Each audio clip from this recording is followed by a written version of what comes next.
You're ready to go? I'm ready to go. Ready to rock. Beautiful.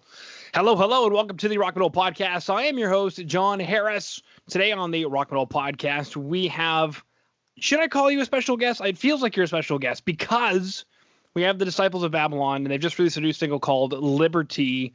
And right now I'm being joined by Eric. And the funny thing, Eric, is I met up with you guys a couple of years ago when the podcast was in diapers, and it just feels like you're a part of some intrinsic web of family of some sort. I was just gonna say we're family, John. We're not special, we're family at this point.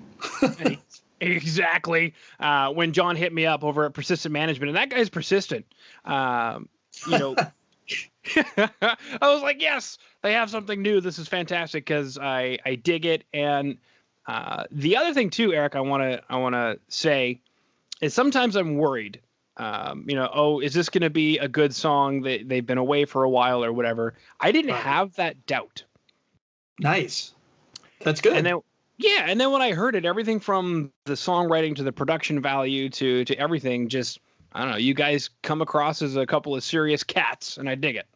Yeah, no, I mean, thank you so much for that honor. Yeah, I mean, we really pride ourselves. I mean, there was numerous reasons why this took so long, but, I won't bore you with the details, but for us, it was well worth the wait. And, we're just really committed to putting out the best, stuff that we can. No, all killer, no filler, as it were. Beautiful. Now, I mean, I guess my big question is, because this is what I'm imagining. I'm imagining, Eric, that you're sitting on a stockpile of like 100 songs and they're all amazing, and you had to pick one to say this is going to be, the one that's going to get released first. You're the first out the door, which is Liberty. So I guess take us through that. Maybe take us through the last couple of years. What's led up to this moment? Well, a lot of things. I mean, we were obviously there was a lot of transitional things happening with us, and just the whole idea behind Liberty. We actually knew probably at the beginning of the year that we were going to be releasing this now, because obviously it's a politically kind of influenced song, and so we knew that we were going to be putting this out right before the election because of all the craziness that's been going on, and we just instinctively knew that this was going to be the first track that we were going to put out to kind of reintroduce ourselves to the world. We thought it was a really kind of powerful statement, strong track. And like what you said, the production, which, our drummer, Chris Teller, actually produced for the first time for our band. And he did such an amazing job on this. And so, we do have, a ton of material, but, we're just so selective about what we're doing. We really are trying to, we can't please everybody all the time. And we know that. As long as we please ourselves and we think that we're putting something out of quality, as opposed to just, putting out a bunch of songs and, some of them are good and some of them are like, I mean, we really, really are trying to put our best foot forward, because we've kind of had this kind of reputation of of the music that we've put out and everything. So it's kind of a personal challenge to ourselves, and that's kind of what happened. So with Liberty, it was kind of already something that we were already working towards because of this whole thing that was happening. It was very time sensitive and timely to what was going on, not only in our country but just around the world. And so we thought it was good timing to come back out. And, and so far the reception has been great. That was going to be one of my next questions. You mentioned it's a politically tinged track in a time of, I don't know, it's scintillating. You can kind of feel the sparks that could ignite if they haven't already in some areas, some locales. Did you feel at all, Eric, that was going to be, I don't know, maybe a misstep? Are you surprised at the results? I don't know if we're surprised, because we knew that we had something really great, at least, again, to us. As long as it's good to us first, then, everything else, whatever happens, we live and die by the sword. So, we kind of had a gut instinct that this was just, the timing was right. And of course, again, because of the election and all the insanity that's been going on here in our country, we thought it would be a perfect time to put this out. Again, with the band, we are trying to ultimately send a positive message. Our songs are making a statement, and people as the end user, the listener that's going to listen to this is going to make their own interpretation of the song and the lyrics. But the idea behind Liberty is ultimately to try to bring everybody together. We try to have a silver lining in our music, even though it may not necessarily sound that way initially, but we want to try to band people together. This whole thing of dividing people is just, definitely not cool, particularly in a place where we call the United States of America. So, the idea is to ultimately bring people together and to get back to this thing where, okay, I don't agree with you necessarily politically, but where can we kind of meet in the middle, and where can we come to a happy medium to where we can talk to each other again, as opposed to saying, oh, you voted for this person, screw you, I never want to speak to you ever again, which is what's been going on for the last 4 or 5 years here in this country. It's just been completely insane. Mm-hmm. Yeah, I'm trying to remember from whom I heard it. I believe it was Biden, but somebody saying, okay, you have a different opinion, and that's wonderful. That's what makes this a functioning society. However, we need to come together to still be productive. Exactly. And I think that's the ultimate goal with Liberty. I mean, obviously it was inspired by the current administration and what's happening and everything. But again, ultimately we want to bring people together. And I've said this in other interviews recently. I feel so fortunate, and I think all of us as musicians and entertainers, music to me is the form of any sort of medium or media on the planet that brings people together. I don't care what religion, I don't care what political background, I don't care what color, what race you're from. Music brings people together. So to me, I feel like this is the best way to kind of unite people, is with music. And so, it's a real interesting position to be in, but one that I wouldn't trade for anything in the world. Mm-hmm. I'm trying to figure out how I can word my next question, because I understand you guys wanted to come out with some time-sensitive material right around the election and start bringing people back together, using the power of music to bring people together. And I guess my question is, why, or not necessarily why, but what is behind the track Liberty? What are you trying to say with the symbolism of the Statue of Liberty, the word liberty itself essentially meaning freedom, and then the quote of, give me liberty or give me death? Why this angle, or what is it that the track itself is trying to say? Well, when I originally came up with the idea for the song and I had the melody in my head, for whatever reason, as a writer, and everybody's got their own ways of writing, sometimes melodies come to your head, which is predominantly what happens with me. A melody will come into my head, and if it's something that I can't get out of my head, I realize, okay, this is something that I need to kind of start either recording, jotting down something. And when I came up with the initial melody in my head, for whatever reason under the sun, that phrase, give me liberty or give me death, which is that famous speech from Patrick Henry from Virginia here back in 1775, I believe. It was a real famous speech that he gave. And he ended off with that statement, give me liberty or give me death. And I just thought that was such a poignant, such a cool kind of thing. And for whatever reason, that's kind of the premise of how the song started. And then, of course, everything that was influencing me at the time, which was, all the craziness that's been going on for the past 4 years. So, I think ultimately the song is saying, we all want liberty.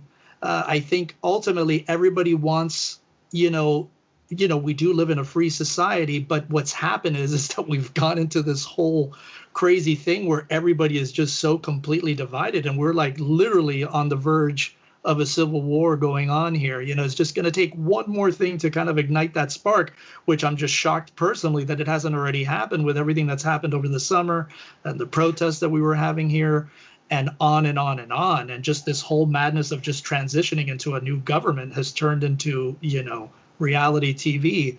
So, the idea behind, I think, ultimately liberty is that this is something that everybody is after. And ultimately, again, getting back to what I originally said, I think we originally want to get to the middle again, to where we can have conversations and we may not necessarily agree with each other, but we got to find some way to get back into that kind of middle ground. And nobody's going to get everything that they want. There's going to be no president that runs an office that's going to speak for everybody. I mean, look at this vote. It was literally, down the middle. So, I think ultimately we all want the same thing. It's just how do we get there together, united?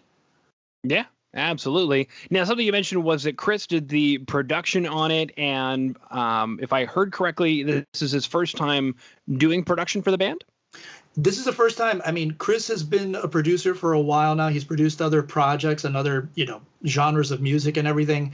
And, it was a natural fit for us because obviously he knows the material intimately.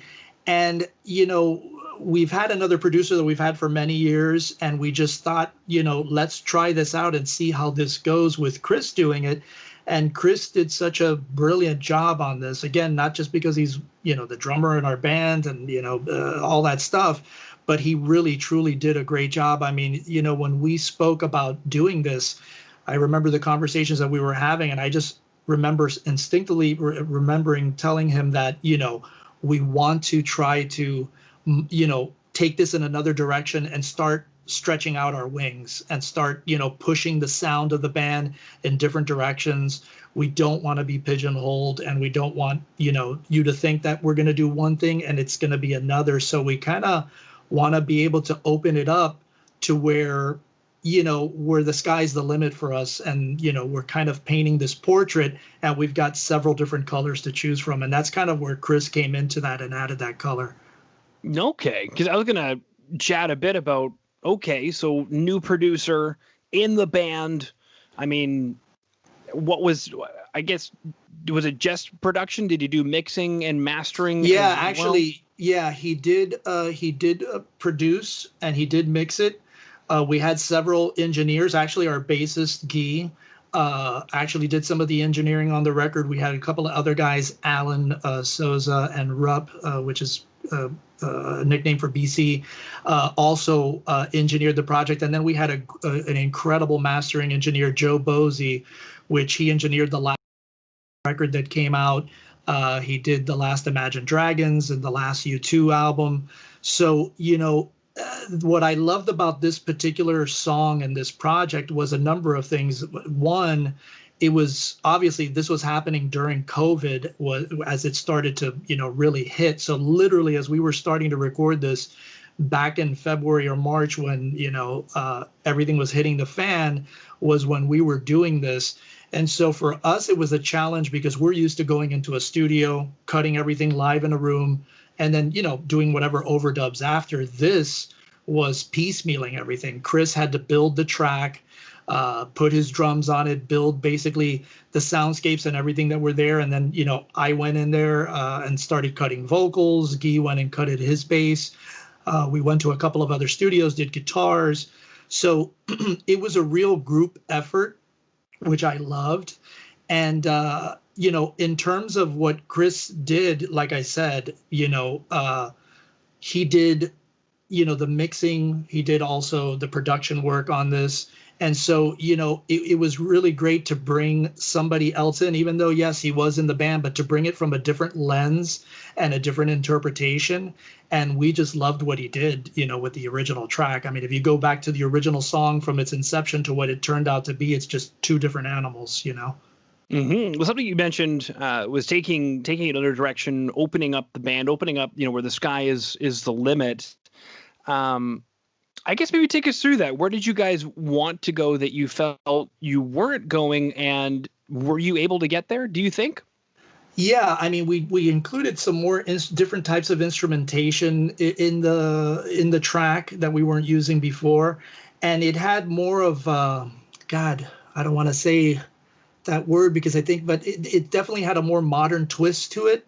So the sound was more modernized, I think, and updated from previous stuff. Not that our previous stuff was dated in any way, but it was definitely, I think, brought into 2020 with what he did and his production, techniques and stuff like that. So, and that was one of the mandates that, when I remember having conversations with Chris, I just said, for sure, We definitely want to make this sound super current, super like now. And, you know, and I think we ultimately accomplished that. And I'm excited because, like I said, you know, to you earlier, the sky's the limit with everything. We do want to experiment and do want to try new things on this next record, you know, this next thing that we're leading down for the next record. And so, you know, Liberty was kind of that first statement. You know, the upcoming stuff are going to be taking us into different things. Again, we're not turning into like some hip hop band or anything like that, but it's going to still be rock, obviously bass, but we want to open it up. You know, we just want to add more things and just kind of take people on a ride and see if people are willing to take that ride with us. Mm-hmm. Well, I was hoping there would be some 808s on there. So nice. 808s rock. They do. Now you're mentioning that the track was recorded like February, March-ish.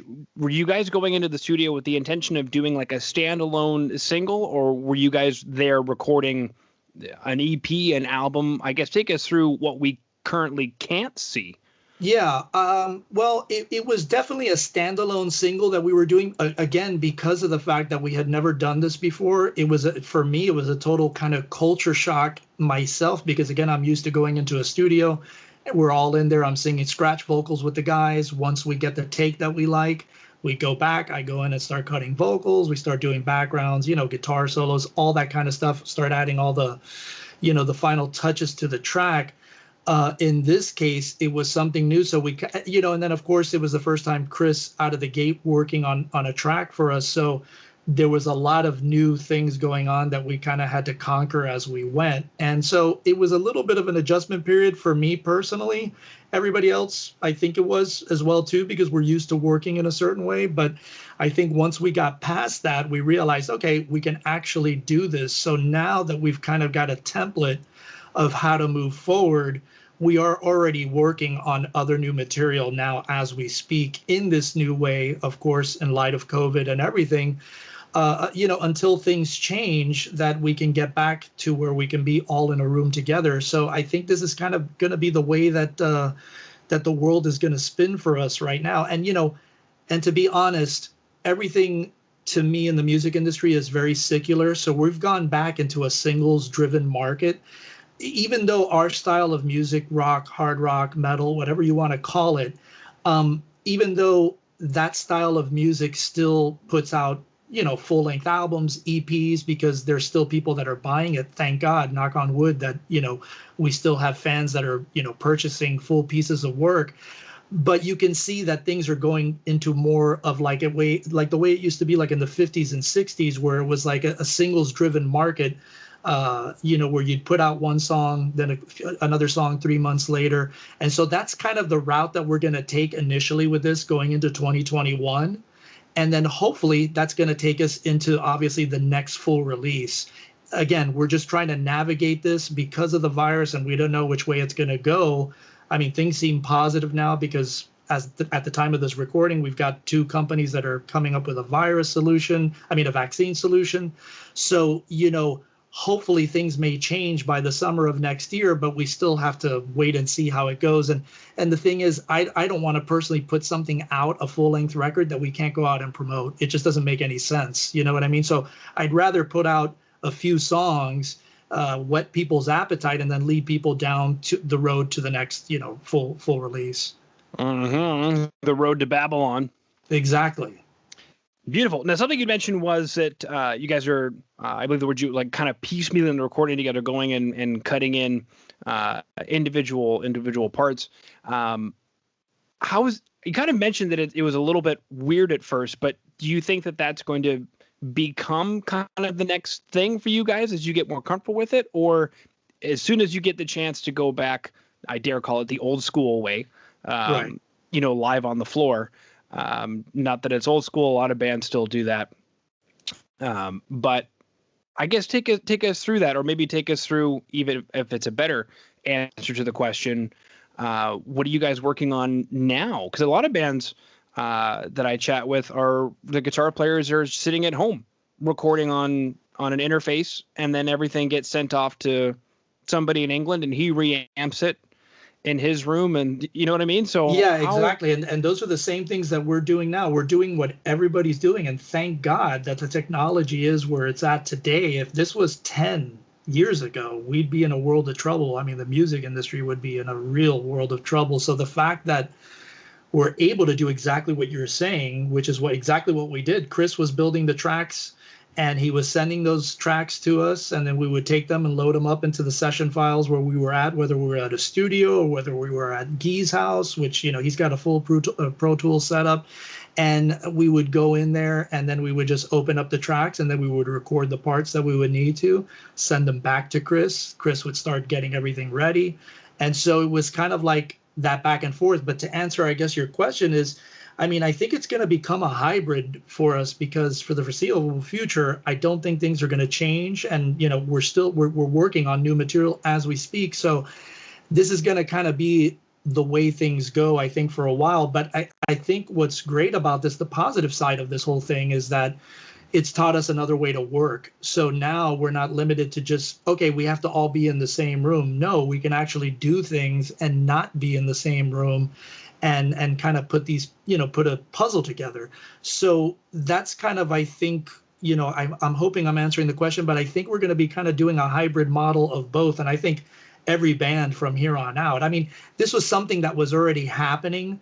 I just think COVID accelerated it to the maximum now, because once everybody became isolated, it's like, okay, what the hell do we do here? How are we going to continue to survive and try to continue to put out music?